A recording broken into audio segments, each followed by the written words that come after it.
Okay, I got my normal error message, but then it says live We're on. here. Yep. You see it? Okay. Okay, folks. Well, welcome to Quantum Leap with David and Corey. And this is actually part one of our discussion on building a story brand and kind of related issues. Next week, we're going to regroup on what we don't get to today and maybe dive in a little deeper on some things if we do have the opportunity. But my name's David Kirsten. I'm a co-host. My esteemed co-host Cory and I is here. And Cory, if you don't mind just giving a brief introduction about you and what you do and anything else you want to say. Okay, sure. Hey, I'm Cory and and I am co-owner of Take Wing Coaching, and my coaching practice is focused on helping business partnerships where people are trying to work together to run a business in some fashion, uh, grow better and stronger with great relationships. Okay, great. And just on the side, a lot of this is kind of Corey's bread and butter, and it's also kind of the bread and butter for this show. So that's why we wanted to go over it. And I think Um, a great tip I heard on podcasts was you really want to have a focus, and I'd say some of this stuff is really our kind of wheelhouse, and we'll see why that is. First, I wanted to start off with something a little different, Corey, because I know we went over this briefly a few weeks ago, but this is something that um, I thought would provide some value just to go through quickly. Donald Miller's framework, and it's actually in this How to Grow Your Small Business. And I think his real strength are the sales and the story branding. This book is good because it's kind of a quick checkup on everything. You can kind of see where you're weak in your business, so to speak. And I think most people, there's some key things that are preventing their growth into say maybe like $1 million brand, maybe 10 years from now. How do you kind of like grow a small business into a bigger business? And I think he provides some great insights, and you do as well, and Lyft and the online platform. But um, this other book, which we might dive into a little bit uh, more detail next week, building a story brand, it's all the kind of same framework, but there's actually a better summary in this How to Grow Your Small Business. So I'd suggest folks just picking that up. And I'm just going to kind of cruise through this. Feel free to interject. Otherwise, we can talk about it briefly last time. But we are going to really, this combined with your why, your vision, and a mission statement. This is kind of the bread and butter of the show. And it's really these things, when you have clarity on them, they make a big difference in getting out there and talking about your business, getting business, closing business. And we'll kind of see why that is. We'll talk about that. Um, and here's the airplane. He breaks it down to leadership is the cockpit, marketing is the right engine, sales is the left engine, products are the wings. So getting your products, your sales, and your marketing, and he has a lot of good insights on packages as well, which we'll probably talk about at some point, Corey, on his coaching book, because I know you and Gail are good at helping people develop packages as well. So I think a lot of business owners are leave things on the table there with regard to packages. Um, and here's the kind of issues with marketing that I think a lot of is business owners is we meet every week in our groups. Um, Effective marketing will help you solve these things. If you aren't sure how to talk about your products so they sell well, if your website and marketing isn't converting to sales, customers aren't spreading the word about your brand, your social media doesn't have a controlling idea, you have not created a loyal brand following, and when you talk about your products, people just get confused. And I think this can be particularly problematic as we offer different things and we have different interests. And I know um, I do that, you do that, but how do we kind of keep our marketing in those specific lanes to really generate a brand for what we're kind of known for? And I mean, the best advice I got kind of early on was to pick a niche and kind of stick with it. And I think you were the one who actually gave me that advice. But Right. I was just going to open it up to you to see if you agree that these are common problems, or what should folks do if maybe they offer multiple services? How do you even begin to approach that? Sure. I say find out what you like to do. Sometimes people go into business and they don't really know what they're looking for. I I started my business in 98 doing software development. I wanted to start a business, and I was really good at doing software projects and automating things and figuring out, where people are spending a lot of time doing things kind of manually and over again, and how can we make it faster and better and smarter and easier. And so I just wrote software that way. And I did corporate, I did government, I did small business, and I really enjoyed all of it. There wasn't much I didn't like, but then over time, I started figuring out what did I really enjoy doing and what would make sense to, build up that business. And I think that's true for new business owners. It's not always easy to find a niche until you kind of really have a clear picture. But a lot of times you can also look at what you believe about things, right? What do I believe, and who is it that I really want to serve? There are sometimes, what area would you like to do? Sometimes a niche is less about what services you provide and more about who it is you provide it to. So that can be a big part of it too. So looking at your internal beliefs to see who it is you want to actually help. Yeah, and one thing, and just thinking about as I gained clarity, it was from doing that internal work and just kind of seemingly slight tweaks. If you keep making those tweaks, you get better and better. And I think, we always need to we can always get better at talking about our business and how that niche that we fill. So that's what I love about these books. And I kind of return to it. And I feel like his system is something that we all kind of know, but he really spells it out in detail so you can do kind of a solid check, almost like a little flight checklist, or you take your car to the shop and they double diagnose the issue here. So, and he uses this framework where we have a character. That character has a problem, and then you have the guide who's going to guide you there. You got to give your customer a plan, and then you give them a call to action, and then you're either going to be met with success or failure, and the alternatives are failure, and a lot of times that failure is actually the status quo. So I've kind of really incorporated this into writing my scripts for videos. A great way to think about how to bring people into this kind of, he calls it the story brand. And I think we're just going to really scratch the surface today. I wanted to introduce it as some folks to maybe pick up these books to look at it in more detail. And I know it's something you do well, talking about your business, and but you've been doing it for 20 years. I'm trying to get people who are kind of new, how to get this conversation down. And when I write video scripts, I've actually started writing people's scripts now, because I think that's, I find people get stalled here more than anywhere else. I don't know if you have any thoughts on this kind of initial framework. Yeah, absolutely. The one way that I kind of got into looking at the story brand was I need to develop my website for what I'm doing. And so somebody I work with who was helping me with the writing and that kind of information was saying, look at other story brand websites, Google story brand, and then whatever business you're in, and see how they structure their websites to tell the story, right? Because people don't want to buy you, right? They don't want to see you on the website. They want to see themselves and see if it's the right fit. Um, and so a lot of websites are kind of like, this is what I do. This is what I can do for you. These are my services, and this is about me. And while you can have that information there, the first things that people should be seeing is about them. And that's part of the story brand process. And that's but that can be challenging, right? Because now you've got to whittle down to who is that client? What are they gonna find? And you don't have a lot of room to, cast a wide net there.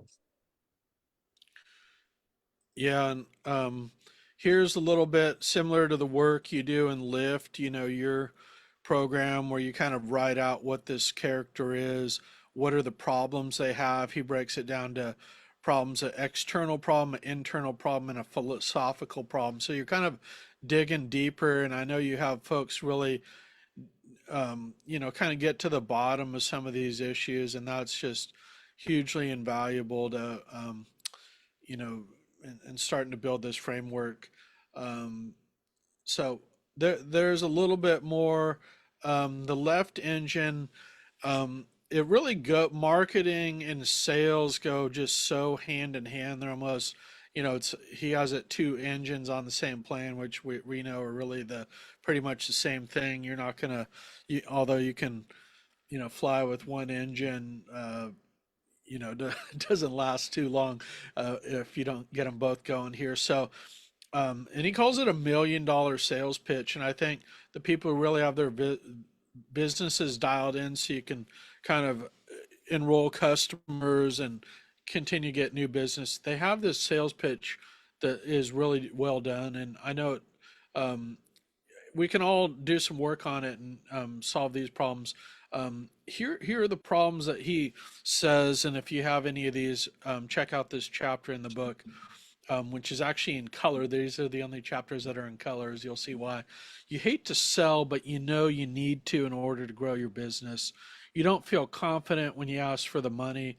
Your marketing and sales are not aligned. You do not know how to write a sales email that will immediately close sales. You keep making yourself the hero in sales. So that's like what you were saying, where you're the hero when it actually needs to be the customer that's the hero. I think that's probably like one of the most common errors.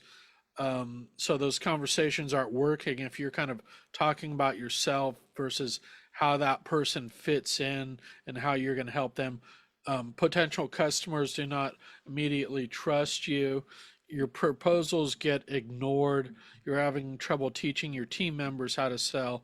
You need more sales and you need them now. So I know we've talked about sales on this show before, and Cory has a great framework for how to talk about it. But do you see a lot of folks with these problems, and how would you suggest kind of reframing some of these common issues that people have, or solving them? Yeah. Right. Well, I think that that's the coaching business is challenging because it is oftentimes the ego of the coach that can get in the way of things, and the consultant and so on. And one of the ways we were taught to frame things is to look at what it is the client wants, right? I mean, and it is a listening skill, but also to always kind of wind up as part of our proposal was to reflect what it is they believe and why it is you want to help them, right? It's not about, hey, I can do this for you. It's more about, this is what I believe about our what our work together can accomplish, but it's got to be in their words and the way they phrase it, right, to show that you listen to them.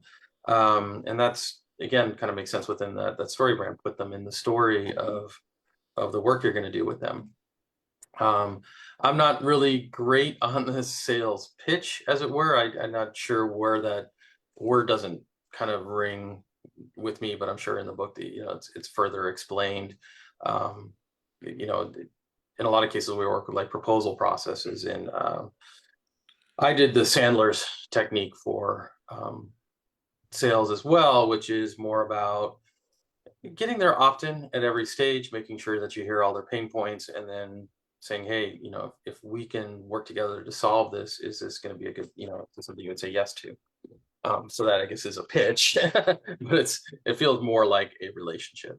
Yeah, yeah. I do feel like that word pitch is a little bit of a misnomer in that you actually want to almost start out with kind of a soft pitch that you're not too pushy right up front. I think that's like a big mistake a lot of people made, is that if you're demonstrating this value and building trust and connection as you're talking about their problems and how you can help solve them, the pitch is kind of comes later.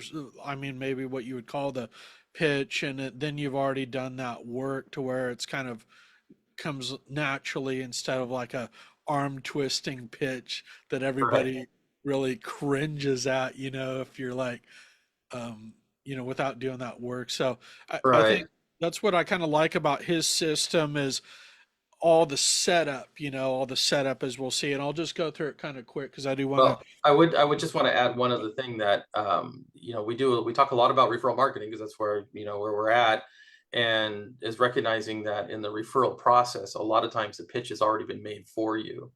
So that's part of that referral. So instead of going back and pitching somebody on a product, you're more or less buying into the trust that was already established with the other person, and there's a process for that too, where rather than pitching, you're really just reaffirming what was referred. And then there might be an option for upsell and pitching, but you might just be clarifying at that point. Yeah, yeah, It's that in the referral process. Yeah. yeah. And was it? I know it Yeah. goes. Talk about that some other time, I'm sure. Yeah. Visibility, credibility, and profitability. That three-step cycle, and that's why I think that referral. That's like the hardest part and the most important part. Once you have that, it's almost like 80% of the groundwork is done, I feel like. So Right. that's why, referral marketing is so powerful is we'll have to, um, that's another kind of favorite topic of ours. And we'll come back to how that fits in. I think if you really think of this in terms of like a sales letter, and I think of this as like a sales script. So if you see, he actually wrote this chapter in color, and I didn't really encourage folks to pick up this book. I just wanted to show some of these pages and fully cite him because these two chapters are just one of the best things I've ever seen about how to write kind of an effective sales letter or script. And I'll show you a few things why. He says the customer is the hero. Color key looks like this. The customer's problem is red. So he actually encourages people to get these pencils and write it out. That's why you kind of have this system, and I love systems because if you do them, then take their word for them, you try them, and if they work, then you can replicate it with other people, other businesses. Your product position is the solution is purple, so the problem in red, the solution is purple. 3 to 4 step plan. Okay, here's your plan for how I'm going to solve the problem. Um, and then the negative consequences you're saving the customer from are yellow. They're already kind of familiar with those, but you're kind of reminding them to kind of, that's the alternative, really, the status quo, the problems you face. The positive result your customer will experience in blue. So that's where you kind of paint the picture of, oh, what would that feel like if that problem disappeared for you? What would that be worth to you? And then your Right. call to action is in green. And that's what I love. If you do this, it kind of is such a nice organic process. And you can do this really in a quick Zoom call if you're having a potential client call or a one-to-one. It's a great way to kind of set up your product or service. Um, you know, and he gives a great example about your problem. How most families don't eat together anymore, and when they do, they don't eat healthy. And this is about kind of a personal chef who that's kind of like the tagline, and I love that kind of in how to perk people's interest. So um, this goes back to that kind of greater good that you're selling. It's like most people think it's just the food you're selling, but in this framework, you're actually selling them time with their family to enjoy great food, which is a powerful marketing tool. Mm. Um, and then he says, the purple here, the solution, I'm an at home chef. I come to your house and cook. So you spend time with your family, kind of enjoy that time, looking forward to the meal that is going to serve that's also healthy. And, it's just a great little. And then the brown he's getting into, if you ever want to try this, the process is simple. We have a quick 30-minute meeting in which I find out what your families like to eat, what food allergies. Then I come to your house and make dinner. That costs about $100. Then if you want to make the regular thing, we'll figure out when you like to fit me in with your family schedule. So I can, if that works for you, I can come over and cook meals maybe every Friday or whatever. And just a nice end where you're not being too pushy with that sales pitch we were talking about and saying something that they actually probably is enticing for them to hear about. And Right. here's the blue, the um, sense of urgency. Let's see here. My clients sit now. This is the negative sticks. Like, oh, the alternative. My clients sit comfortably at dinner and actually, oh, this is kind of the um, what you'll experience, the positive attribute. My clients sit comfortably at dinner and actually engage with each other day after day. They get to know each other for a little better and feel supported, listened to, and cared for, all because I cook a couple days a week. They don't have time to cook. And then the green is the call to action. So, I'll just end with this. Um, if you set this up well, you did your job, and you kind of did the best you could. Not everybody maybe will buy it at that time. Maybe they know somebody else who needs it. But he also talks about this memorizing your call to action, that has to be something that's kind of not, that's really automatic, that you're not ashamed about to make.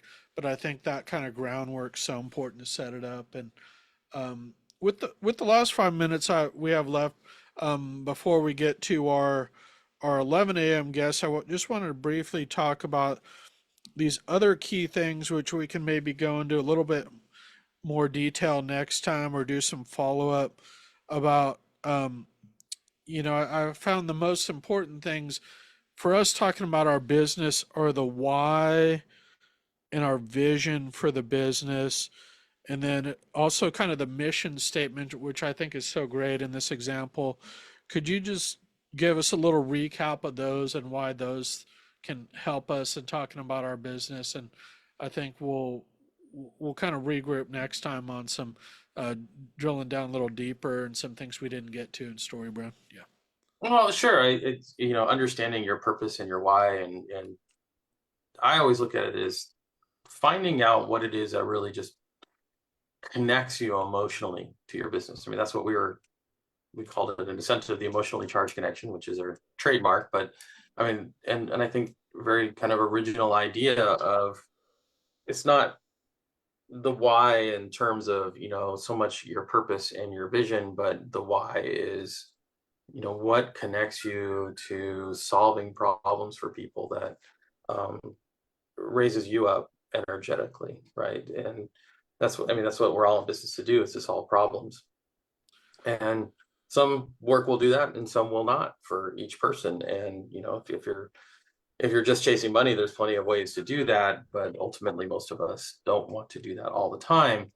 So we get into business to solve problems, and it's less stressful when it's very enjoyable. And so we have to connect kind of our history to our future and decide how that drives things. And for some people it's coming out of a trauma, and when there's a solution to that trauma, or some way they feel they can help other people with that. And it may be just the type of clients they serve, it may be the way they do business, it might be the business itself. And then the vision clarifies where this is going, what it's doing. And I always look for the ripple effect. If when I help people, what happens for them, that they're helping other people, right? It's a we can't change the world from above, top down. It's really, when it's bottom up, it ripples along. When other people are better off, then they make other people better off. That's a rising tide. You can be part of that rising tide.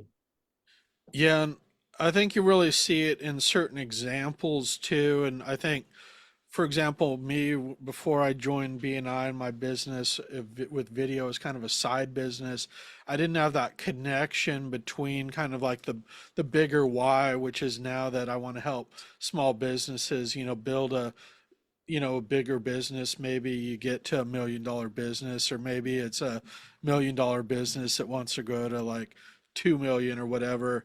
And before, I kind of was just like, oh, do video. You hear people when they're new to BNI or something, they talk about their business in almost like a terms where it doesn't really matter.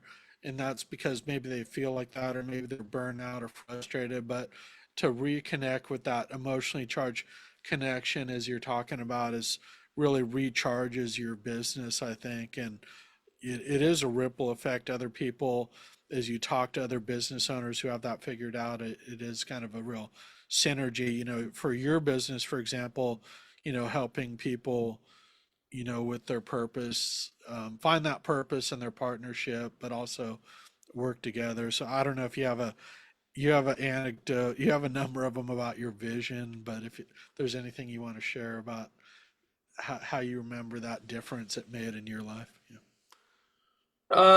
Well, I think I mean, so me and being in partnerships, I think where it makes also a big difference is just being able to understand what the other person wants, right? And when we work from our vision, we work from the vision of others as well, right? We start to listen to what people's vision is and see if it works with ours, right? We also find more opportunity that way as well. It's like, oh, this just makes sense if you and I have similar visions and it's easy to work together. If we have very different visions, it may not be so easy. So where can we find that commonality? And vision shows values, right? It is a place of where people express, the outcome of their values and living their values. So I think when we listen to people talk about when we have our own vision for our business, we tend to start looking at our customer's vision. What is your vision for this? Um, and even in a transactional business, it can be that case. Right. I mean, if you're fixing cars, you might be thinking about, who is it that you're really serving? Is it the people with family vehicles or the people who are, prestige vehicles? I mean, and what is their vision for that? So um, Yeah. you may not always talk to your customers about vision, but when you express vision, then they come into you for that as well because they share it, right? They're like, oh wow, you're not just prestige luxury autos, but you're also, about making it look cool or something like that. So Yeah, that gets back to that niche, and you needing right. that niche, and what makes you different. If you look just like every other business out there, it's not good because they're like, oh, I can just go hire this other person over there who's cheaper, maybe, I don't know, whatever it is. But yeah, just time check. We're going to let our next guest into the room here. We'll regroup on this story brand framework and some of these other topics next week if we need to, or we may uh, look at some new topics. So thanks for listening, everyone. We're coming up with our 11 a.m. segment, Dr. Eric Bornstein.